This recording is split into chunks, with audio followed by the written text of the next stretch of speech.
যেভাবে তোমরা অপরের বিচার করবে সেভাবেই তোমাদের বিচার করা হবে, এবং যে মানদণ্ডে তোমরা পরিমাপ করবে সেই একই মানদণ্ডে তোমাদেরও পরিমাপ করা হবে। তোমার ভাইয়ের চোখে যে কাঠের গুঁড়ো রয়েছে কেবলমাত্র সেটিই দেখছো, অথচ তোমার নিজের চোখে যে কড়িকাঠ রয়েছে তার প্রতি মনোযোগ দিচ্ছ না কেন? ওহে ভণ্ড, প্রথমে নিজের চোখ থেকে কড়িকাঠটি বের করো, তাহলেই তোমার ভাইয়ের চোখ থেকে কাঠের গুঁড়োটি বের করার জন্য স্পষ্ট দেখতে পাবে। পবিত্র বস্তু কুকুরদের দিও না, তোমাদের মুক্তগুলি শূকরদের সামনে ছড়িও না, যদি তা করো তারা হয়তো সেগুলি পদদলিত করবে ও ফিরে তোমাদের ছিঁড়ে টুকরো টুকরো করবে। চাও, তোমাদের দেওয়া হবে, খোঁজ করো, তোমরা পাবে, কড়া নাড়ো, তোমাদের জন্য দ্বার খুলে দেওয়া হবে। যে চায় সে গ্রহণ করে, যে খোঁজ করে সে সন্ধান পায়, আর যে কড়া নাড়ে তার জন্য দ্বার খুলে দেওয়া হয়। তোমরা অপরের কাছ থেকে যেরূপ ব্যবহার পেতে চাও তাদের প্রতি তোমরাও সেরূপ ব্যবহার করো, কারণ এই হলো বিধান ও ভাববাদীদের শিক্ষার মূল বিষয়। সংকীর্ণ দ্বার দিয়ে প্রবেশ করো, কারণ প্রশস্ত দ্বার ও সুবিস্তৃত পথ ধ্বংসের দিকে নিয়ে যায় এবং বহু মানুষ তা দিয়ে প্রবেশ করে। কিন্তু জীবনে প্রবেশ করার দ্বার সংকীর্ণ ও পথ দুর্গম, আর খুব কম লোকেই তার সন্ধান পায়।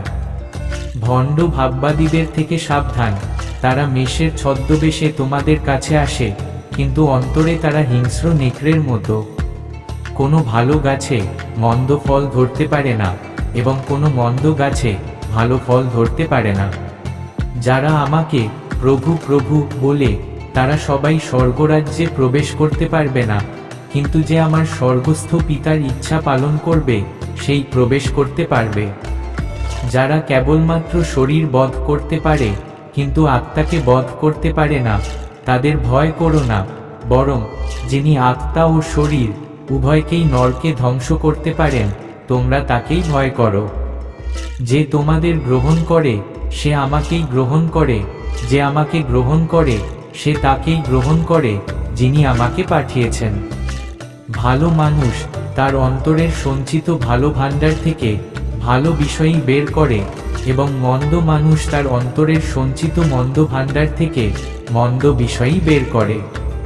তুমি যদি সিদ্ধ হতে চাও তাহলে যাও, গিয়ে তোমার সব সম্পত্তি বিক্রয় করে দরিদ্রদের মধ্যে বিলিয়ে দাও, তাহলে তুমি স্বর্গে ধন লাভ করবে, তারপরে এসে আমাকে অনুসরণ করো। কেউ যদি তোমাদের মধ্যে মহান হতে চায় তাকে অবশ্যই তোমাদের সেবক হতে হবে, আর কেউ যদি প্রধান হতে চায় তাকে অবশ্যই তোমাদের কৃতদাস হতে হবে। সেগুলি বাইরে থেকে দেখতে তো সুন্দর, কিন্তু ভেতরে মরা মানুষের অস্থি ও সব ধরনের অশুচি বিষয়ে পরিপূর্ণ। একইভাবে বাইরে থেকে আপনারা লোকদের কাছে নিজেদের ধার্মিক দেখান, কিন্তু অন্তরে আপনারা ভণ্ডামি ও দুষ্টতায় পূর্ণ।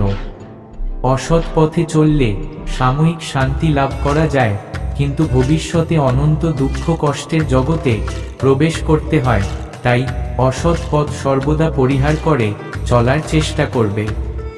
ঈশ্বরকে ভালোবাসবে, ঈশ্বরকে বিশ্বাস করবে, তার কাছে নিজেকে সমর্পণ করবে, সহজ সরল ভাষায় ভগবানকে পুজো করবে।